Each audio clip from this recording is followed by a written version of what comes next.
So Chef Raquel Fox, you're here with us in our Samsung kitchen, which is so nice. We've talked to each other, but remotely.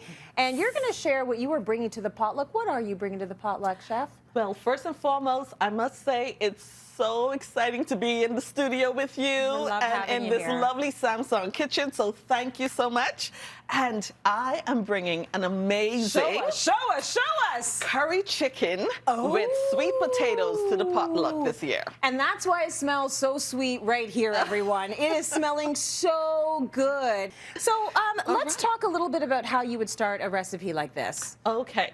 So Tracy, from my childhood, I love a good curry dish. Yes, okay? Me too. And you know in the Caribbean, we curry just about every and anything. Yes. And what's always been important to me is a certain blend of curry mix. Okay. Mine is a curry that's a bit tangy, subtle heat, and just darn right delicious. It's not going to burn your mouth. It's not going to burn your mouth. It's going to be full of flavor, though, because look at the spices that you're dealing with here. Exactly. You want to put them all together? So we're going to start with coriander. Okay. That's about a tablespoon of ground coriander. All right. We're going to go in with turmeric. Should I be putting all of it in? Put it all in. That's what I thought. Because, you know, even when we make extra, we'll set it aside and we could curry some rice or whatever else, right? So that's turmeric. And then we're going in with some ground ginger. That's also a tablespoon. Nice. And now we're going with fenugreek. Fenugreek has a maple syrup taste to it. And then we have some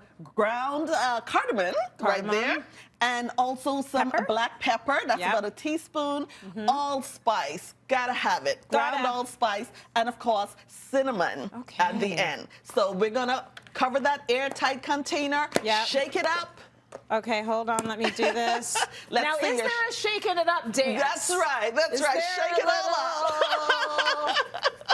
Yeah. Get it shaking. Make sure it's all together, and it smells so good Can already. you smell that already? Yes. And I just want to let everyone know, if you don't smell your spice out of your pantry, it's time to toss it away, okay? Oh, that's a good tip. No longer than 6 months for ground spice. 6 months? Yes. So you mean get rid of the stuff that we moved into our house with? Please, please get rid of that stuff. Okay.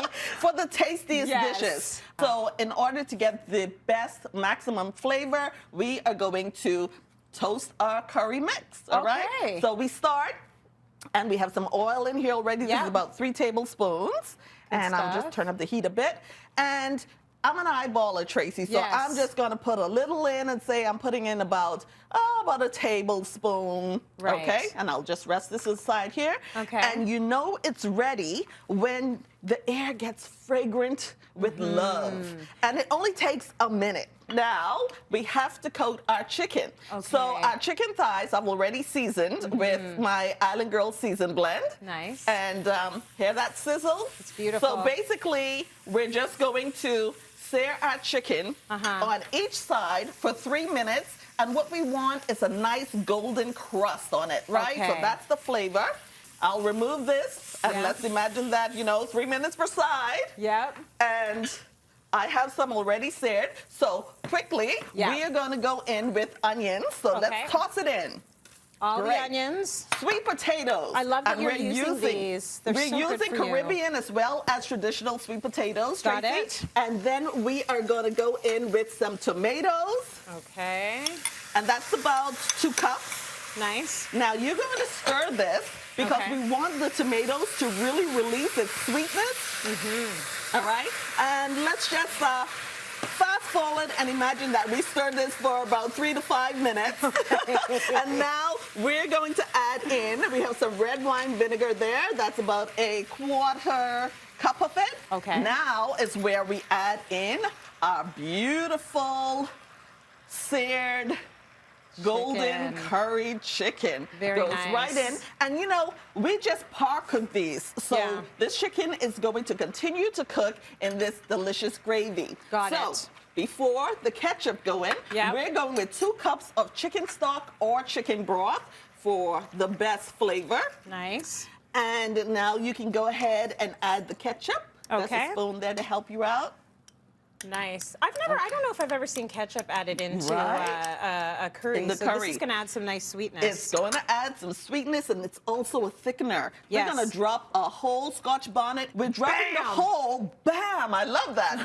We're dropping a whole one in because we just want the flavor of the skin and just a little subtle heat. And none of those seeds. Yes. Thyme leaves. Let's, do like grandma. Take about 3 or 4 and drop it in. Just drop them in. Drop them in. And they're going to end up in your teeth, but that's okay.